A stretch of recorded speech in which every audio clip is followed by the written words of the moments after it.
দর্শক আসসালামু আলাইকুম। একটা গুরুত্বপূর্ণ খবর আপনারা ইতিমধ্যে দেখেছেন। বাংলাদেশ জামাতে ইসলাম ও ছাত্র শিবিরের পক্ষ থেকে সারা বাংলাদেশে কিভাবে ইফতার বিতরণ করা হচ্ছে। তারা প্রতিদিনই কোথাও না কোথাও ইফতারের আয়োজন করছে। ঢাকা শহরে প্রতিনিয়তই তারা ইফতারের আয়োজন করছে। এই আয়োজন নিয়ে নানা মহলে বিতর্ক শুরু হয়েছে।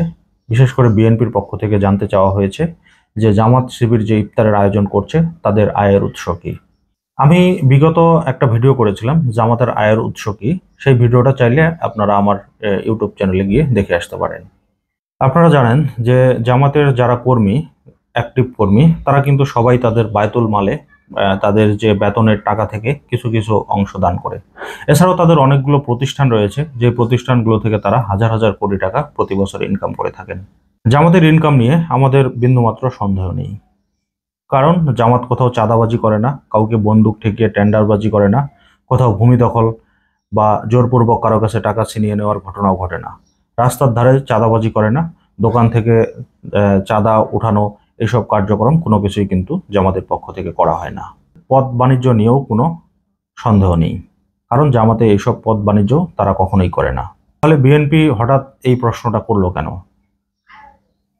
কারণ আপনারা ইতিমধ্যে জানেন বিএনপির একটা মহল সুকৌশলে জামাতকে প্রশ্নবিদ্ধ করার চেষ্টা করে যাচ্ছে প্রতিনিয়ত। জামাতকে নিয়ে তারা প্রতিনিয়ত নানা রকম মিথ্যাচার করছে, নানা রকম গুজব ছড়াচ্ছে। ৭১ নিয়ে বরাবরই জামাতকে তারা কটাক্ষ করে কথা বলছে।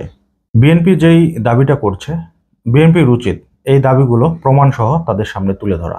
যদি জামাত আসলেই চাঁদাবাজি করে থাকে, কোথাও টেন্ডারবাজি করে থাকে, এই ব্যাপারগুলো স্পষ্ট করে জনগণের সামনে তুলে ধরা।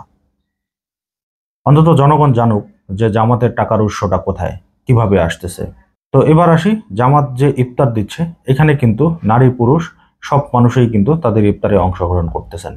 ইতিমধ্যে বেশ কিছু ভিডিও আমরা দেখেছি, বেশ কিছু সোশ্যাল মিডিয়াতেও এই ভিডিওগুলো কিন্তু ছড়িয়ে বেড়াচ্ছে। তো স্বতঃস্ফূর্তভাবেই কিন্তু তারা জামাতের ইফতারে অংশগ্রহণ করছে এবং ইফতারের প্যাকেটগুলো নিয়ে তারা কিভাবে যাচ্ছে।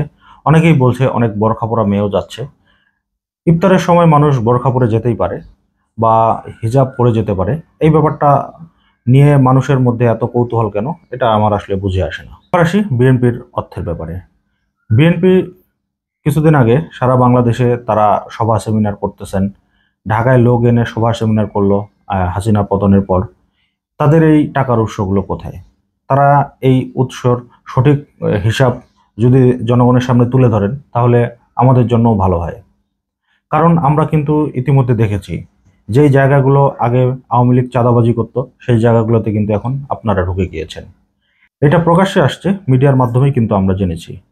এবং এটাও আমরা দেখেছি যে কিভাবে আপনাদের নেতাকর্মী একজন আরেকজনকে মারামারি করছে। আপনাদের নেতাদের মধ্যেই কিভাবে প্রতিনিয়ত মারামারি হয়ে মানুষজন আক্রান্ত হয়ে হাসপাতালে ভর্তি হচ্ছে, মারা যাচ্ছে। এরকম ঘটনা প্রতিনিয়ত কিন্তু উঠে আসতেছে।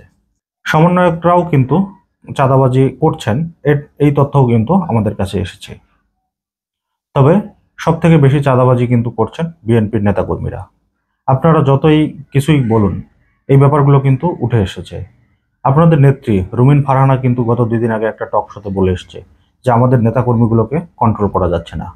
তারেক রহমান বরাবরই বলছেন যে তৃণমূল থেকে শুরু করে উচ্চ পর্যায়ে যত নেতাকর্মী আছে, কেউ যদি চাঁদাবাজির সাথে জড়িত হয় দ্রুত তার বিরুদ্ধে ব্যবস্থা নিতে হবে। ব্যবস্থা যে নিচ্ছে না তাও না, ব্যবস্থা নেওয়া হচ্ছে, কিন্তু তারপরেও কিন্তু এই চাঁদাবাজি থেকে বিএনপি বেরিয়ে আসতে পারছে না। অনেকেই কিন্তু ইতিমধ্যে বলা শুরু করেছে যে 15 বছরের না খেয়ে থাকা বিএনপি এখন আওয়ামী লীগের থেকেও ভয়ঙ্কর। তো দর্শক, আজকের মতো এই পর্যন্তই। আল্লাহ হাফেজ।